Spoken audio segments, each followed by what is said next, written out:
underrated daw? Listen up! Worldwide na to! Hindi kami beyond or underestimate. Kapag basketball na sa lani, kaming mga Pinoy, game na game! Oh yeah! Here we go!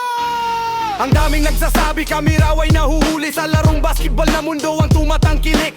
Di man kasing sikat ni na Jordan sa TV, pero sa puso tapang walang tatalo sa Pinoy. Promise, basta't Pilino ang pumasok sa core, walang atrasan kahit siya lang ang impor. Manalo o matalo, buhos lakas lahat. Pag Pinoy ang naglaro, seryoso, walang lusot, walang labat. Koron, koron, koron. Iba talaga ang mga nalalaro ng Pinoy. Di pa dadaig sa larangan ng basketball, boy. Sa bawat pag-call, sigaw ay alahoy. Katibayan ng pusong hindi pa susukol. Iba talaga ang mga malalaro ng Pinoy. Di pa dadaig sa larangan ng basketball, boy. Sa bawat pagpukol, sigaw ay alahoy. Katibayan ng pusong hindi pa susukol. Kahit mas matatangkad ang kalaban sa harap, hindi natin inuurungan ng kahit anong matchup. Patunay lang na kaya nating makipagsabayan sa depensa at opensa ng kahit anong bayan. Dugo sa sahig, pawis sa mukha, sa bawat bitaw.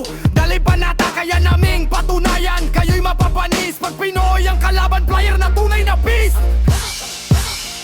Iba talaga ang mga manlalaro na Pinoy. Di pa dadaing sa larangan ng basketball, oy. Sa bawat pagpukol, sigaw ay alahoy. Katibayan ng pusong hindi pa susukol. Iba talaga ang mga manlalaro na Pinoy. Di pa dadaing sa larangan ng basketball, oy. Sa bawat pagpukol, sigaw ay alahoy. Katibayan ng pusong hindi pa susukol. Kahit di kasing lakas ni Shaquille O'Neal, kayang guluhin laro nyo, idiray lang appeal. Pagkat ang Pinoy ay di kayang pigilin, mayapoy sa dibdib na di nyo masisiil. Sa tirahan ng tres, di kami pahuhuli, bitaw mula sa labas. Wish, walang sablay lagi, alang kaidik sa dugo. Kari sa galaw, malalarong Pinoy, hindi kailanman aapi, palag palagi